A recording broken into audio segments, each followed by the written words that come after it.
지난 시간에 이어서 누가복음 17장 1절부터 19절까지 말씀 보고 나누도록 하겠습니다. 자, 10사람이 다 깨끗함을 받은지라 라는 제목으로 말씀 나누도록 하겠습니다. 지난 시간 예수님께서 제자들에게 너의 믿음 없음이 당연하다라고 하신 말씀을 우리가 살펴보았습니다. 예수님께서는 제자들을 종으로 비유하시면서 종이 바깥 일을 하고 집으로 돌아와서 집안에 남아있는 일을 하는 것, 그 후에야 쉬는 것이 당연함을 이야기하셨고, 또 이것을 보는 주인이 그가 당연히 해야 될 일을 하기 때문에 칭찬하지 않는 것도 당연하다라고 말씀을 하심을 통하여서 이 비유를 통해서 제자들의 지금 그 모습 그대로, 믿음 없는 모습 그대로가 당연하다라고 말씀하셨습니다. 오늘 본문을 조금 더 살펴보신 후에 이어지는 10명의 나병 환자에 대한 이야기까지 우리가 보겠습니다.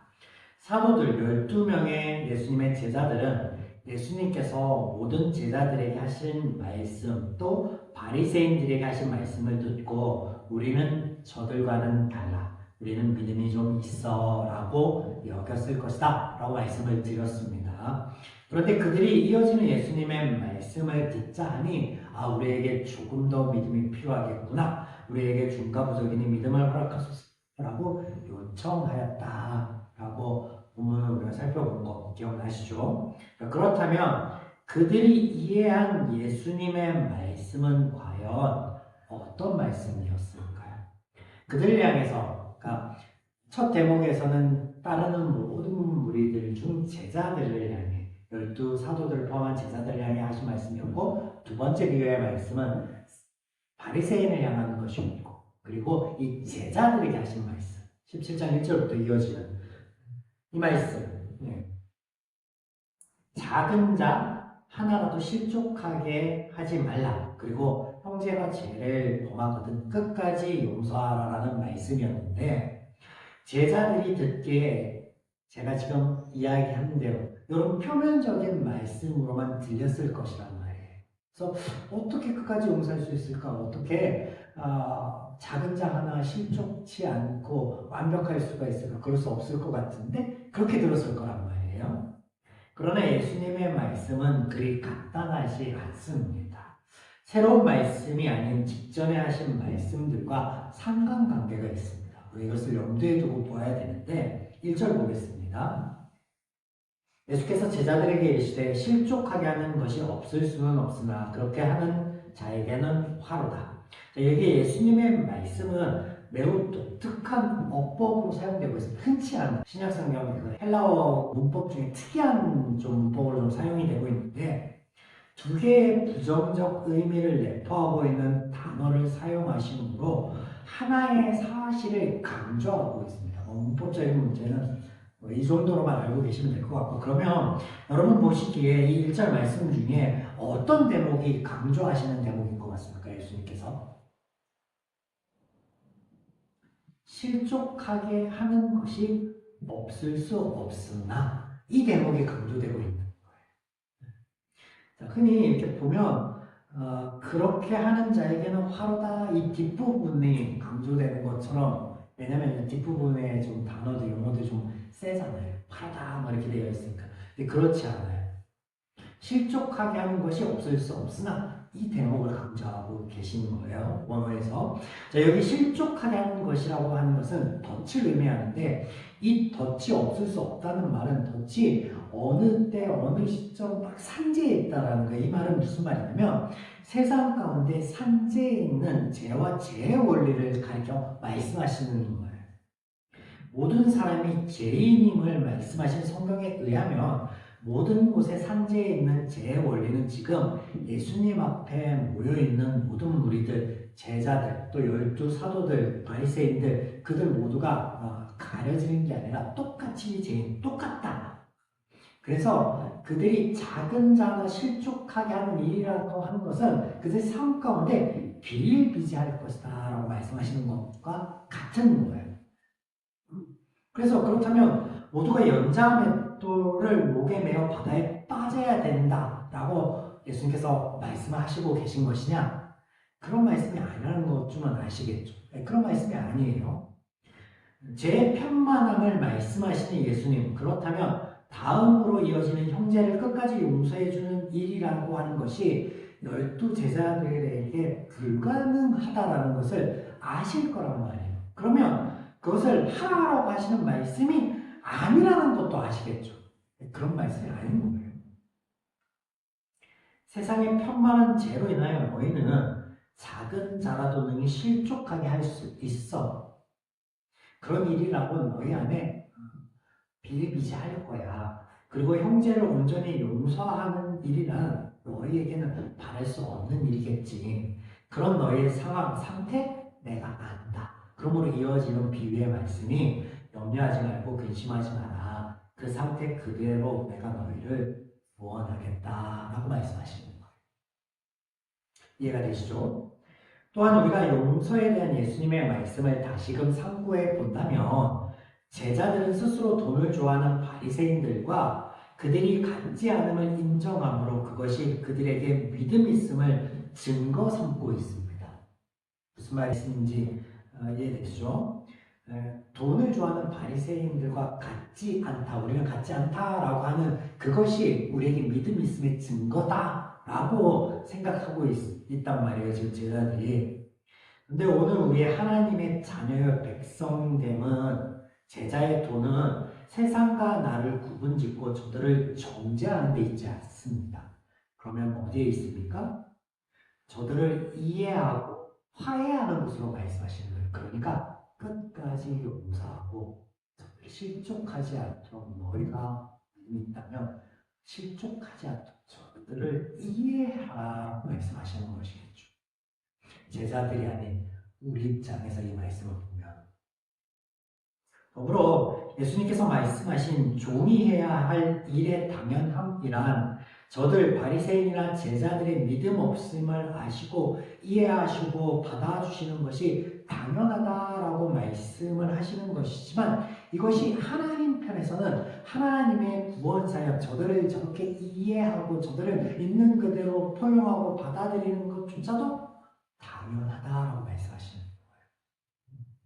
성경은 예수님을 그분의 사역을 종으로 정도는 비유합니다. 그렇죠? 그래서 제자들에게 하시는 말씀 같지만 사실은 그들을 이해하고 그들의 있는 모습 그대를 괜찮다 받아들이고 그들을 위해서 역사하여 주시는 것이 그런 하나님의 은혜의 사역이 너희들에게 내가 그렇게 사랑을 베푸는 것이 당연해 라고 반대로 그렇게 말씀하고 계시는 거예요. 자, 제자들과 이런 이야기가 오고 간 후에 사마리아와 갈릴리 사이를 지나가실 때 한 마을에 10명이나 되는 나병 환자를 만나십니다. 그들이 불쌍히 여겨달라라고 소리를 높이니 예수님께서 그들을 깨끗하게 하여 주시는데 본문 14절을 보시겠습니다. 보시고 이르시되 가서 제사장들에게 너희 몸을 보이라 하셨더니 그들이 가다가 깨끗함을 받은지라. 그 자리에서 즉시 병을 낫게 하실 수 있음에도 불구하고 예수님께서 굳이 저들을 제사장들에게 가라라고 말씀하세요. 이런 부분이 나오면 복음서에 이런 어떤 예수님의 예외적인 퍼포먼스 같은 그런 모습이 등장한다면 이것이 죄인들 편에 위한 하나님의 일하심의 모습이다라는 것 잊지 마시기 바랍니다. 자, 보겠습니다. 가는 중에 병 고침의 은혜를 그들 모두가 받았습니다. 누구는 받고 누구는 받지 못하고가 아니라 모두 받았습니다. 돌아온 자만 낫고 9명은 다시 나병에 걸린 것이 아니라 모두가 받았다라고 성경은 기록하고 있어요. 자, 스스로도 이것을 알았고 발걸음을 돌이켜 예수님께 온 한 명이 있었습니다. 이에 예수님께서 그에게 또 제자들에게 다음과 같이 말씀을 하십니다. 17절로 19절 다시 한번 보겠습니다. 예수께서 대답하여 이르시되 10사람이 다 깨끗함을 받지 아니하였느냐? 그 9은 어디 있느냐? 이 이방인 외에는 하나님께 영광을 돌리러 돌아온 자가 없느냐 하시고 그에게 이르시되 일어나 가라 내 믿음이 너를 구원하였느니라 하시더라. 자, 이 본문의 이야기, 예수님의 지금 이 말씀이 믿음에 관한 것이다, 아니다? 아니다라는 거죠. 아닙니다. 앞단에 바리새인이나 제자들의 이야기를 통해서 우리는 믿음 없음, 죄인들에게는 믿음이 없다, 결단코 없다라고 하는 것을 다시 한번 확인하여 보았습니다. 그러면 이후에 등장하는 말씀도 믿음에 관한 것이 당연히 아니겠죠. 상식적으로 그렇지 않습니까? 믿음에 대한 이야기가 아니에요.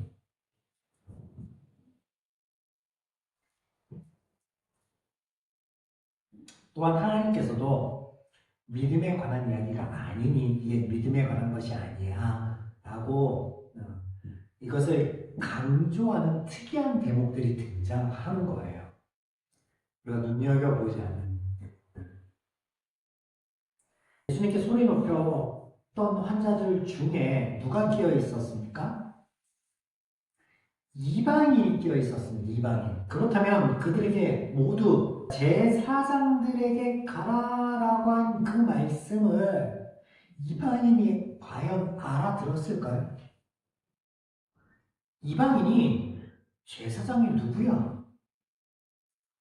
누군지 알았을까요? 어디 가면 제사장 만날 수 있어? 알았을까요? 그 무리 중에 유대인이 있어서 그가 가니 아마 쫓아갔을 거예요. 그런데 가다 보니까 병이 나은 거예요.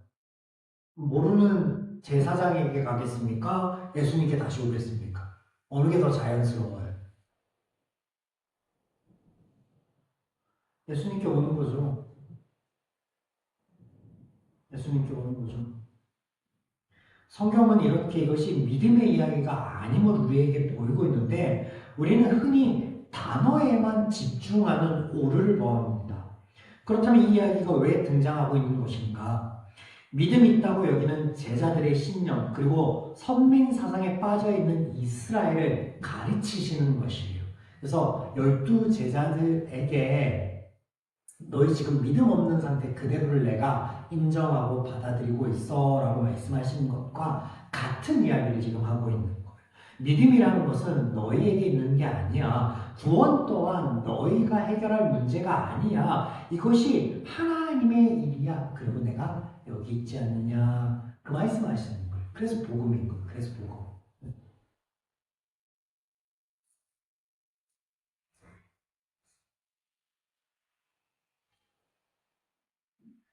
그에게 구원을 베푸신 이가 누구입니까? 예수님. 자, 제자들의 믿음 없는 모습, 종의 일을 하는 것이 당연하다고 하시는 말씀과 더불어서 이 이방인이 제사장을 모르니까 제사장에게 해야 될 정결법이 뭔지 모르니까 다시 예수님께 돌아오는 그 당연한 모습을 가지고 하나님이 예수님이 믿음이 있다. 그 믿음이 너를 구원하였다라고 말씀하신단 말이에요. 그것은 믿음이 구원한 게 아니라 예수님께서 강권적으로 그를 구원하신 거예요. 그의 제 모습 그대로, 그의 부족한 모습 그대로를 받아주시고 허용하시고 은혜를 베푸시는 모습으로 우리에게 보이시고 알리시고 있는 거예요. 사랑하는 여러분, 오늘 우리는 사람들의 말과 행동을 가지고 저가 믿음이 있고 없다, 또 크고 적다를 가늠합니다. 그러나 성경은 믿음은 하나님의 선물임을 말씀을 하십니다. 오늘도 이것을 말씀하고 계시고 그래서 재단하는 것이 아니라 우리는 하나님께 받은 그 믿음 가운데 구원 가운데 그것을 우리가 감사함으로 누림의 문제예요. 누림의 문제. 오늘도 우리에게 믿음을 주시기 위해서 구원을 베푸시기 위해서 평안을 끼치기 위해서 종과 같이 헌신적으로 일하고 계심을 오늘 성경에서는 말씀하고 계십니다. 여러분 이것이 깨달아 아신다면 우리 말씀 가운데서나 또 삶 가운데서 이런 하나님을 만나 그 은혜를 오롯이 온전히 누리는 저와 여러분이기를 주님 이름으로 축원드립니다.